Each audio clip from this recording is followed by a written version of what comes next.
गर्नुभएको साथी बचत तथा ऋण सहकारी संस्थाको सन्धिखर्क सेवा केन्द्रको अध्यक्षको रूपमा र यस साथी बहुद्देश्य सहकारी संस्थाको एउटा क्रियाशील शेयर सदस्यको रूपमा यहाँहरू सामु उपस्थिति भएको छु र अलिकति तीनवटै कुरालाई जोडेर र यो बजारको सुरुवात कसरी भयो भन्ने कुरा यहाँहरूसम्म राख्ने अनुमति चाहन्छु। सर्वप्रथम हामी जिल्लामा भएका अर्घाखाँची जिल्ला सहकारी अभियानमा अलिकति पहिलेदेखि नै हाम्रो 77 जिल्लामध्ये अलिक पछाडि पर्ने खालको जिल्ला थियो र हाम्रो पछिल्लो चरणमा सहकारी अभियानमा हामीहरू अगाडि बढ्दै गएका छौँ र जिल्ला स्थित सहकारी सङ्घहरूलाई क्रियाशील बनाउने क्रमको एउटा उदाहरणको रूपमा हाम्रो साथी बहुद्देश्य सहकारी संस्था जन्मिएको छ। हामीले 10 वर्षको अनुभव साथी बचत तथा ऋण सहकारी संस्थाबाट सिक्यौँ र जिल्लाको सबैभन्दा बढी पुँजी र शेयर सदस्य हुने संस्थामा मात्र इस्टाब्लिस गराएनौँ। प्रदेशकै अनुकरणीय संस्थाको रूपमा अलि यो पुसमा राष्ट्रिय सहकारी बैङ्कको साधारण सभा भएको बेला हामी पुरस्कृत भएर तपाईँहरूसामु उदाहरण प्रस्तुत गरेका छौँ र दुईवटा जिल्लाले हेर्दा कपिलवस्तु र अर्घाखाँची हेर्दा सधैँ नै दुई पटक नै 69 सालमा दर्ता भएको संस्था कपिलवस्तु र अर्घाखाँचीकै उत्कृष्ट संस्थाको रूपमा पुरस्कृत भइसकेको थियो र गत वर्ष सहकारी दिवसको उपलक्ष्यमा सन्धिखर्क नगरपालिकाले पनि साथी बचत तथा ऋण सहकारी संस्थालाई पुरस्कृत गरेको थियो उत्कृष्ट संस्थाको रूपमा र यसपटक हामीले के अनुभव गऱ्यौँ भन्दा सहकारी संस्था राज्यले लिनुपर्ने कुराहरू बचत तथा ऋण सहकारी संस्थाबाट जति हामी बदनाम भएका छौँ र अन्य संस्थाबाट पनि बचत तथा ऋणको काममा सीमित हुने र सीमित भएर केही राम्रो गरेका धेरै उदाहरण हुँदाहुँदै पनि थोरै संस्थाले गर्दा म सहकारी कर्मी हुँ भनेर अन्यत्र परिचय दिन एकदम गाह्रो भएको स्थितिमा र हामीले के योगदान गऱ्यौँ त भन्ने खालको स्थिति, बचत र ऋण बाहेक के योगदान गऱ्यौँ त भनेर देखिने खालको कुरा पनि नभएको स्थितिमा र सहकारी आन्दोलनको सुरुवाती चरणमा भएका कुराहरू उत्पादनसँग सहकारी संस्था जोडिनुपर्छ भन्ने कुरा हाम्रा राजनीतिक दलका नेताजीहरूबाट र हाम्रा जनप्रतिनिधिज्यूबाट कार्यक्रममा सुनिन्छ, तर जोडिने अभियानको सुरुवात कसरी गरौँ भन्ने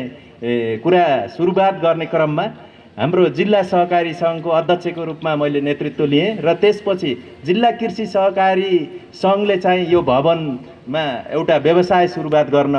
सुरु गरिसकेको थियो प्रदेश सरकारको सहयोगमा र त्यसमा चाहिँ अलिकति कोअर्डिनेसन नमिलेको हुँदा राम्रोसँग चल्न सकेको अवस्था नभएको भएर अलिकति भवन जीर्ण अवस्थामा गएको र हेर्दा चाहिँ अर्घाखाँचीमा त सहकारीले केही गर्दैन भन्ने खालका उदाहरण जस्तो नि भयो। यसको उदाहरण कस्तो भयो भन्दा रुकुममा जाँदा यही खालको कति राम्रो उदाहरण देखियो हामी सहकारीको क्रममा भ्रमण गर्न र किन अब हामी मिलेर नगर्ने भनेर हामीले जिल्ला कृषि सहकारी सङ्घको अध्यक्षसँग नि कोअर्डिनेसन गऱ्यौँ र गर्दा चाहिँ अन्त्यमा पुँजी नै चाहिँदो रहेछ, जहाँबाट पनि पुँजी नभई कुरा मात्र गरेर सम्भव हुँदो रहन्छ र पुँजी साथी बचत तथा ऋण सहकारी संस्थासँग त हामीसँग अहिले 7 करोड त्यत्तिकै बसेको अवस्था छ। अन्यत्र ठाउँका सहकारी भागेको स्थितिमा पनि र त्यो पुँजी सिधै यता लिएर काम गर्न सक्ने हामीलाई राज्यको कानुनले दिँदैन र बचत तथा ऋण सहकारी संस्थाहरूलाई राज्यले दिने भनेकै बचत गर्ने र ऋण लगानी गर्ने हो, त्यो बाहेक अरू दिँदैन र त्यस बापत सदस्यलाई उद्यमशीलता बनाउने हो, उद्यमशील क्षेत्रमा ऋण लगानी भनौँ। त्यस कारणले चाहिँ अब हामीलाई बहुद्देश्य सहकारी संस्थाको जरुरी भयो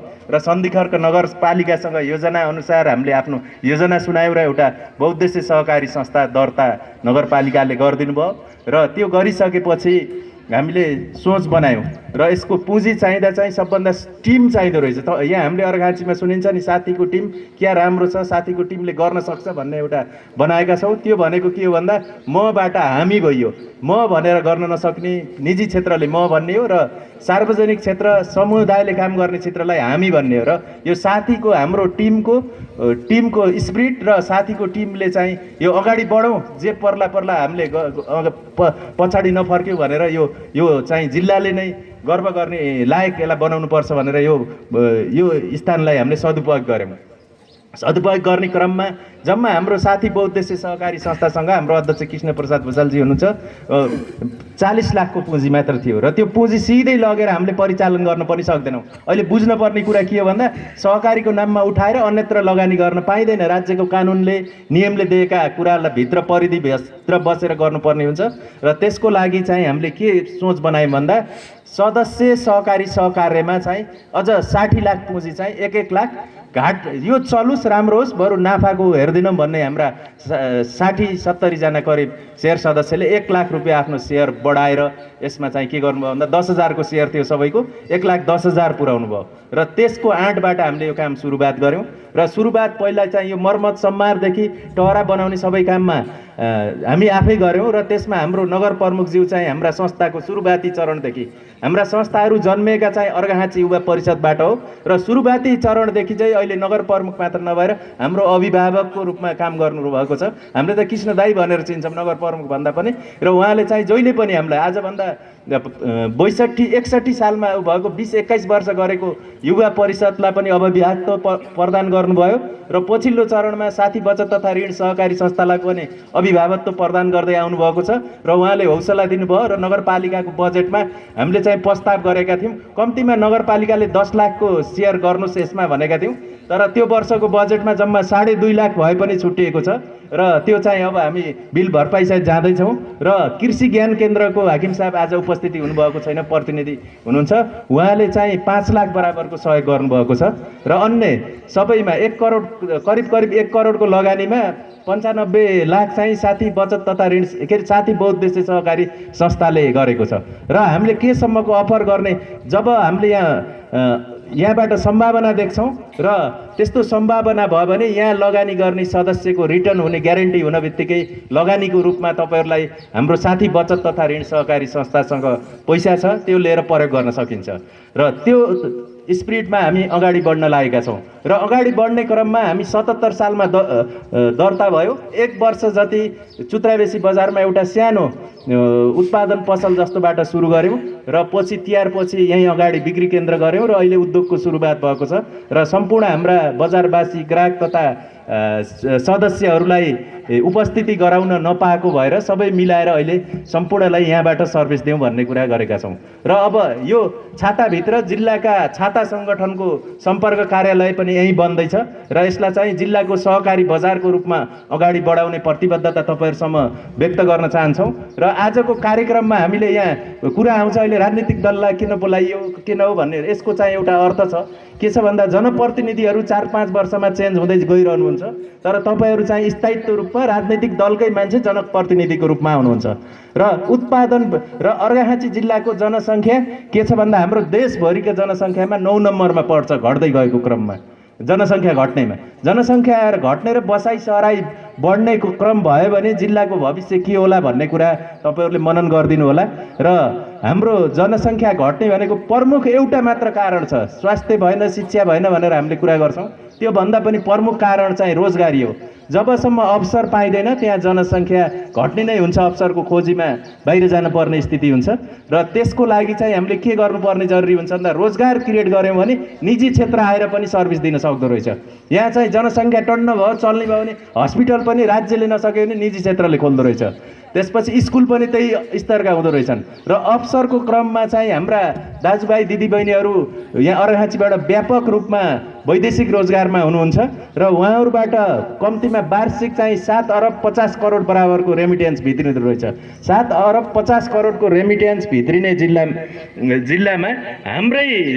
दाजुभाइ दिदीबहिनीले यहाँ भएका ब्याङ्क तथा वित्तीय संस्था सबै गरेर माइक्रो फाइनेन्स सबै गरेर लगभग 50 को हाराहारीमा रहेछन् यहाँ चाहिँ 11.5 अरब रुपियाँ चाहिँ यही जम्मा रहेछ जिल्लाको दाजुभाइ दिदीबहिनीको यहाँका ब्याङ्कहरूको ब्रान्च त्यसपछि सहकारी त्यसपछि माइक्रो फाइनेन्समा गरेर तर यहाँ उद्यमशीलता छैन भन्ने कुरा 2.5 अरब भन्दा बढी यहाँ भित्रै लगानी नभएको स्थिति छ भनिसकेपछि यहाँबाट 9 अरब त अन्यत्रका हाम्रा दाजुभाइ दिदीबहिनीले छिमेकी जिल्लाले प्रयोग गरिरहनु भएको छ र यही कुरालाई सहकारीसँग जोड्नुभयो भने हाम्रो जिल्लामा 216वटा सहकारी संस्थाले काम गरिरहेका छन् 216वटा सहकारी संस्थाले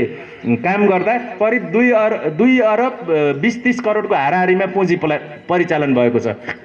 यसको 80% भन्दा बढी रकम यही भित्रका दाजुभाइ दिदीबहिनीहरूले प्रयोग गर्नुभएको छ सहकारी तर केमा प्रयोग भएको छ भन्दा एकतिर लगेको संस्थाको लोन अर्कोतिर तिर्नमा प्रयोग भएको भएर उद्यमशीलताको विकास भएको होइन र यसको सुरुवाती चरणमा चाहिँ हामीले के गर्ने सोच बनाएका छौँ भन्दा हाम्रो जिल्लाको उत्पादन के त भनेर हामीले पहिचान गर्दै जाँदा हामीलाई कति दिन सक्नुहुन्छ भन्ने कुरा आउँछ ठुला कम्पनीबाट र त्यो डाटा हामीसँग छैन र अब हाम्रो जिल्लाको उत्पादन प्रयोग गर्नको लागि हाम्रा रिसर्चहरू अलि ठुला कम्पनीहरूसँग सहकार्यमा गर्नेछौँ र यसमा चाहिँ यो यो सामूहिक व्यवसाय भनेको कस्तो गाह्रो कुरो रहेछ भन्दा धेरै जसो अनुदानबाट सुरु हुने रहेछ। 90% भन्दा बढी यस्ता चिज अनुदान आएपछि बल्ल सुरु हुन्छन्। हामीले पनि पहिला यो बनाउने बेला के देख्यो भन्दा प्रदेशबाट 50 लाख आउने हो गरौँ भनेर सुरु जाँदा फेल भएर अर्को स्टेप लिन पर्ने बाध्यता भयो र हाम्रो आफ्नो योजना भएर योजनाको फ्रेमभित्र पसेर काम गर्न सकियो भने कम्तीमा धेरै सकिँदो रहेछ। त्यो भएको भएर जिल्लाको सहकारी संस्थाहरूलाई हातमा लिएर सहकारी संस्था मार्फत आफ्ना सदस्यको उत्पादनलाई संस्थाले लिने र यो साथी बहुउद्देश्यले बिक्री गर्ने उद्देश्यका साथ र बुटोल काठमाडौँ लगायतका बजार र अन्तर्राष्ट्रिय बजारमा जोड्ने उद्देश्यका साथ हामीले यो सुरुवात गरेका छौँ। र सुरुवात गर्नु मात्र ठुलो कुरो होइन, सबैभन्दा हाम्रो सक्सेस कहाँबाट देखिन्छ भन्दा यसको निरन्तरता कसरी जान्छ भन्ने कुरालाई देखिन्छ। र यसमा हाम्रो पहिलो चाहिँ सहकारी क्षेत्रलाई सहकारीका साधारण सभामा मात्र गएर हाम्रा जनप्रतिनिधिज्यूले क्या राम्रो भयो भन्ने तरिकाले मात्र नगरेर यसलाई के गर्नु पर्यो भन्दा व्यवहारमा परिणत गर्न अलिकति सहकारी क्षेत्रबाट उत्पादनसँग जोड्ने खालको बजेट छुट्याउने र अहिले हाम्रा 12 जना वडा अध्यक्षज्यूलाई बोलाएका छौँ। कम्तीमा अर्को वर्ष एउटा वडाले चाहिँ के योगदान गर्ने, यहाँ के चाहिएको छ, त्यहाँ भएको बजेटमा भन्दा नि यहाँ चाहिने खालको भयो भने त्यो युज हुँदो रहेछ। यहाँ हामीले जे मेसिनरी ल्याएका छौँ त्यसमा सहयोग गर्नुभएको र चाहिएको। अब यसपछि चाहिँ हामीले के गर्न खोजेका छौँ भन्दा मकैको च्याख्ला बेचियो भने किन्दिने जति पनि हुँदो रहेछ। त्यसपछि आधुनिक मकै खेती कसरी गर्न सकिन्छ भन्ने कुरा पत्ता लगाएर कृषि शाखालाई चाहिँ त्यो आधुनिक मकै खेतीतिर लगाउन सकिँदो रहेछ। बेसारलाई चाहिँ ब्रान्डिङ गरेर बेच्न सक्दो रहेछ। बाँदरको बिगबिगी भएको ठाउँमा बेसारबाट पनि हुँदो रहेछ। तर अहिले कोही सोध्न आउनुभयो भने कति दिन सक्नुहुन्छ भन्नुहुन्छ, हामीसँग डाटा छैन। कहिलेकाहीँ अब गैर सरकारी संस्थाको कोअर्डिनेसनमा काम हुन्छ, उहाँको 5 वर्ष प्रोजेक्ट हुन्छ, फेज आउट भइसकेपछि त्यो बन्द हुने खालको हुन्छ, त्यसपछि फेरि त्यसले निरन्तरता पाउन्न। त्यसकारणले सहकारीका स्थायी संरचना हाम्रा 216वटा सहकारीलाई परिचालन गरियो भने जिल्लाबाट राजनीतिक दलहरूले आफ्नो पार्टीभित्र पनि त्यही खालको सर्कुलेसन गर्नुभयो भने कम्तीमा आउने जनप्रतिनिधिलाई नै दिशानिर्देश हुन्छ। र तपाईँले हेर्नुभयो भने हाम्रा महिला दिदीबहिनीहरू जति पनि जनप्रतिनिधि हुनुहुन्छ सबै सहकारी क्षेत्रबाट सशक्तिकरण भएर आउनुभएको छ। र अहिले सहकारी क्षेत्र भनिसकेपछि नाक खुम्चाउने स्थिति भएकोमा हाम्रा जस्ता पहाडी जिल्लाहरू सदस्य केन्द्रित सहकारी संस्थाहरू कहीँ पनि डुबेका छैनन्। अब पुँजी केन्द्रित सीमित जाने बुझेका टाठाबाठा व्यापारीहरूले 8-10 जना मिलेर खोल्ने र आफ्नो प्रयोगमा गरेका सहकारी संस्था डुबेका छन्। उहाँहरूले पहिला घर जग्गा सेयरमा लगानी गर्नुभयो, पछि के भयो भन्दा त्यसको मन्दी आउन बित्तिकै बचत फिर्ता गर्न सक्नु भएन, त्यसपछि डुब्यो। सहकारी संस्थाका सेयर सदस्य चाहिँ संस्थासँग नजोडिनको कारण चाहिँ त्यो देखिएको छ। र यसै साथ मैले एउटा कुरा के जोड्न चाहन्छु भन्दा हजुरहरूलाई नगरपालिकाले मैले सन्धिखर्क नगरपालिकालाई भन्न पनि चाहेको छु र मैले 10-12 वर्षको अनुभवबाट पनि एउटा देखेको छु। सन्धिखर्क नगरपालिका भरिको एउटा बहुउद्देश्य एउटा बचत तथा ऋण 2टा सहकारी संस्था बनाऊ। 2टा बनाइयो भने हामी ब्याङ्कतिर निजी क्षेत्रतिर जानै पर्दैन। एउटा ठेक्का पट्टा गर्ने व्यवसायी साथीहरूको ब्याङ्क ग्यारेन्टी बाहेक हामीले बचत तथा ऋणले सबै गर्न सक्छौँ। र कम्तीमा 1 अरब अहिले पनि सन्धिखर्क नगरपालिकाका सहकारी संस्थासँग पुँजी छ, त्यसलाई चाहिँ 3 अरब बनाउन 1 वर्षभित्र सक्छौँ। र एउटा बहुउद्देश्य बनाएर नगरपालिकाका सम्पूर्णले उत्पादन गरेको एउटा बेच्ने बनाऊ र यसलाई बुटोल र काठमाडौँको मार्केटसँग अन्तर्राष्ट्रिय मार्केटसँग जोडौँ। यसलाई धेरै बजेट खर्च गर्न पनि पर्दैन र धेरै छिटफिट रूपमा सहकारी संस्था खोलेर बसिरहनु पनि पर्दैन र सबैलाई जोडेर एउटा गर्व गर्न लायकका संस्थाहरू हुन्छन्। यसलाई चाहिँ नगरपालिकाभित्र आएको भएर क्षेत्र अधिकार सम्पूर्ण पालिकाले त्यही गर्दै त्यही अनुसरण गर्दै जाउँ। र सबैभन्दा पहिलो कुरो चाहिँ यो सुरुवात हो र आज हामीले सिम्बलिक रूपमा धेरै कुरा प्रस्तुत गर्न खोजेका छौँ। तपाईँहरूले लागेका फुलहरू हाम्रै सदस्यका घरमा लिएर बुनेका मालाहरू हाम्रै सञ्चालकहरूले छ र आजको खाजा भनेको कोदोको रोटी यहीँ उत्पादन गरेको कोदा र यहीँको गुन्द्रुकलाई प्रयोग गरेर पाणिनीको गरेर गरेका छौँ र अन्य भेराइटीका कुराहरू र हामीलाई मार्गनिर्देश गर्ने तपाईँहरूले चाहिँ गाइड गर्ने र बेला बेलामा सावधानी